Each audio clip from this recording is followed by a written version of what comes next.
Allah banyak kawan ambona meninggal pak nan sama pensiun tu. Idu awak ko mau itu mah pak. Tamai awak sekolah SMA dulu bertamu sudah ujian awak lalu lulus sadonyo. Adi tanyong ke kawan ka. Di mang menyambuang. Ambo di UNP wang, ambo di UTB, ambo di UGM. Lah tamai kuliah bertamu lu jo kawan ko di mang karajo. Lah jadi kepaloang. Nyo dek sarjana. Atau tamu lu jelek, lah orang anak lagi begini yang itu tuh mah kalau reuni lo lihat, ya kan?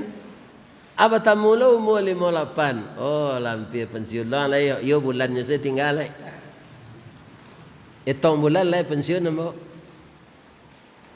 Apa tamu lu umur 60 kate, lah orang nak mati dan semua pensiunnya pak, itu tanya oleh tu mah. Ni kan? Apa tamu lo umur 70 bara orang nan tinggal awak nan semua pensiun lai. Nan tinggal lai.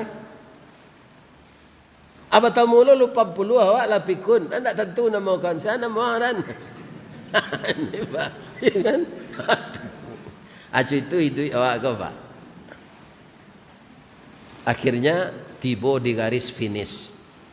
Kalau tiba di garis finish, tabuah di gua tigo badan baganju babalik pulang ke tampe asa mulo jadi suri ke tanah nan sawingkah badarun lah aye pamandian balasi bunyi cabiak kapan dikocong di kabek limo langkok si tanggi aye bungo bararak badan ke surau tibo di surau diwujukan mair yang salat ampe takbir sudah tu menuju ke pusaro iyo ke pandam pakuburan tagolek di liang lahat tanah sakapa bapa kalang mair yang madok kabilat di bateh papan nan sahalai badoroh tanah penimbunan tataga mejan nan duo manyalo si pudiang hitam doa dibaca penghabisan kubur tertimbun orang pai ndak betul yo pak coba ulang melihat nan baca tu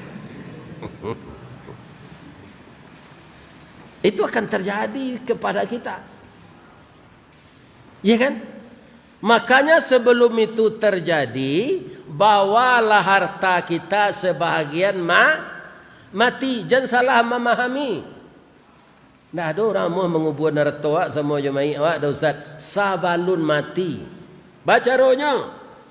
Ada ameh kat 3 kilo di rumah awak. Ya kan? Agian kamu saji jihad kau tengah 2 kilo. Boleh capek pembangunan kau sudah. Atau membawa rato mati namanya seperti itu.